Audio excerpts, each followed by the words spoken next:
Hello दोस्तों, welcome to my channel job देखो। दोस्तों, आज की जो वैकेंसी है वो मेडिकल लाइन की वैकेंसी है। एक अच्छी पोस्ट पे जो है भर्ती निकली है। ये जो पोस्ट है इसका नाम है चिकित्सा पदाधिकारी यानी कि मेडिकल ऑफिसर। ठीक है, ये जो वैकेंसी निकली है ये झारखंड में निकली है। झारखंड लोक सेवा आयोग के थ्रू आपको इसमें अप्लाई करना पड़ेगा। इसमें क्या क्वालिफ़िकेशन है, क्या सैलरी रहेगी, उसके बारे में हम चर्चा करेंगे। कितनी पोस्ट है देखिएगा। इसमें जो टोटल पोस्ट है वो 230, काफ़ी संख्या में पोस्ट है ये निकली है। ठीक है, इसमें अलग अलग कैटेगरी की अलग अलग पोस्ट इन्होंने दे रखी है जो कि आप सर्च आउट ये कर सकते हैं।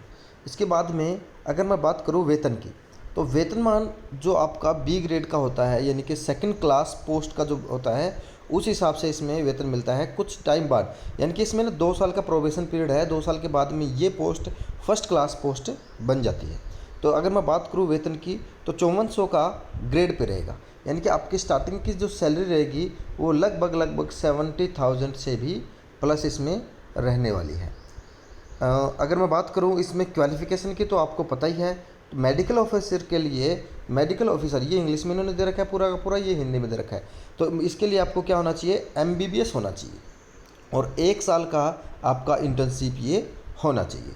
ठीक है, बस इतना इसमें क्वालिफ़िकेशन है। जितने भी कैंडिडेट जिन्होंने MBBS कर रखा है वो इस पोस्ट के लिए पूर्ण रूप से एलिजिबल है।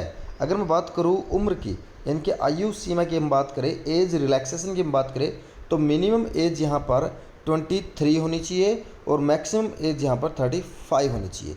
ये मैक्सिमम एज 35 किसके लिए है, जनरल कैटेगरी के लिए है, BC के लिए 37 है और SC के लिए इसमें आप 5 और जोड़ दो यानी कि 38 है।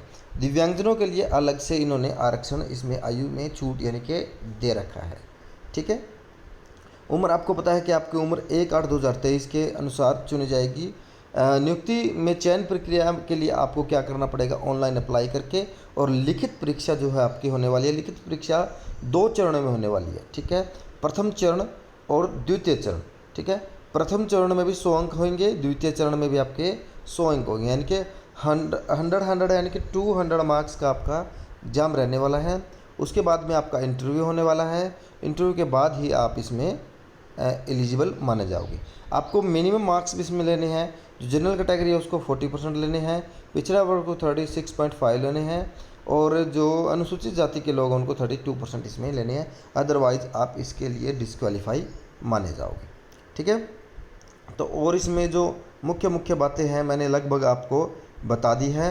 इसके अलावा अगर आपको कोई भी जानकारी चाहिए या फिर बात करें शुल्क की, तो शुल्क जैसे कि सभी का शुल्क सिर्फ SC कैटेगरी को छोड़ के, सारे के सारे SC कैटेगरी को छोड़ के सभी का शुल्क 600 रुपये है।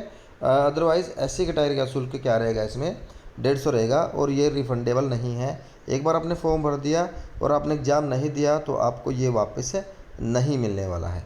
ठीक है, तो जो भी एलिजिबल कैंडिडेट है जिन्हें MBBS कर रखी है वो इसके लिए जा सकता है। तो परीक्षा जो है ऑनलाइन जो है 19/6 से स्टार्ट हो गए फॉर्म और 18/7 तक भरे जाने हैं। ठीक है, इतनी ही जानकारी थी। All the very best.